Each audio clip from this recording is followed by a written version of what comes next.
Long ago, in an old country, a little girl named Gisella lived on a small farm surrounded by woods and mountains. She lived with her mother, brother, grandfather, and great-aunt Tante.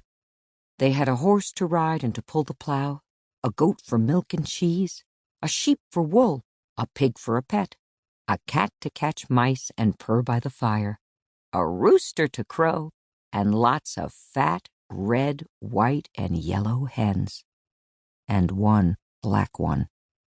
And in the spring, when the snow melted, and the streams ran full, loud, and fast, and the hens began laying again, it was Gisella's job to collect the eggs from the chicken house. In the shadowy freshness of dawn, she would go out there barefoot over the cold, wet grass, where old Mother Spider's webs caught the dewdrops for her morning tea. In the chicken house, it was dim and dusty, cool and smelly, full of the mutter and murmur of the hens.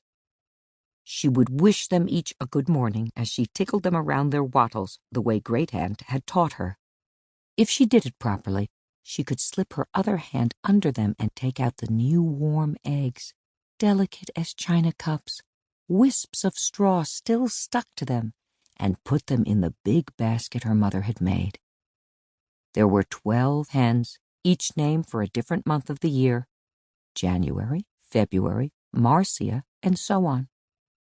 On the first day of April, the Day of Fools, she found the hen named for that month gone, her nest empty.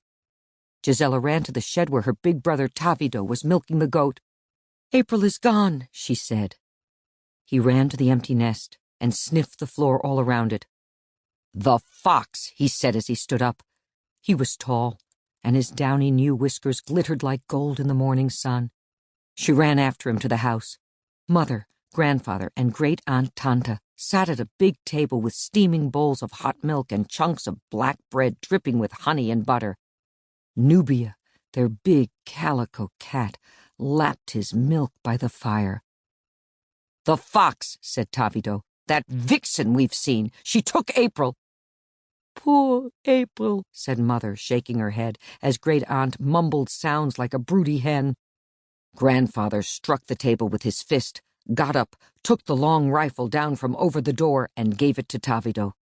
Mother wrapped some bread, salty cheese, and honey cake in a bandana and put them into Tavido's leather bag along with a handful of lead bullets.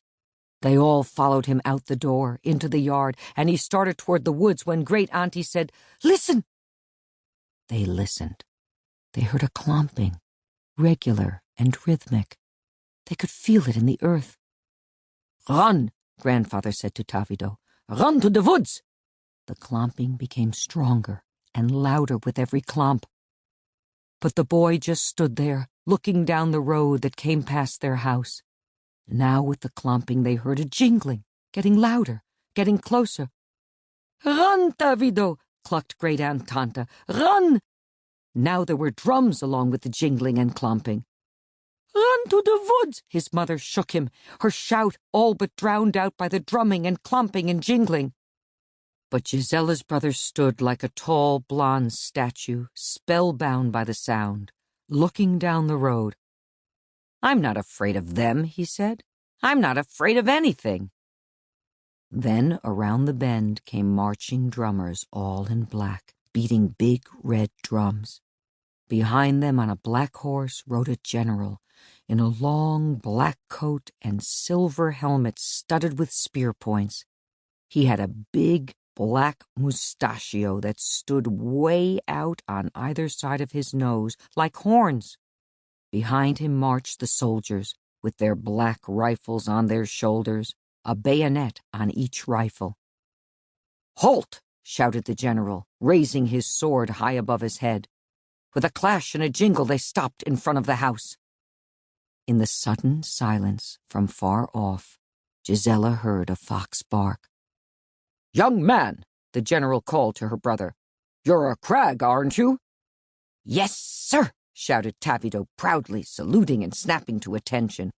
He and his family were indeed crags, Surland crags, for Surland was the kingdom in which they lived. Gisella's ancestors were said to have come to Surland from some far northern craggy mountains over 1,000 years before. But around the farm, they still spoke their old craggy language and sang their old songs and told their old stories. Some people didn't like them because of that.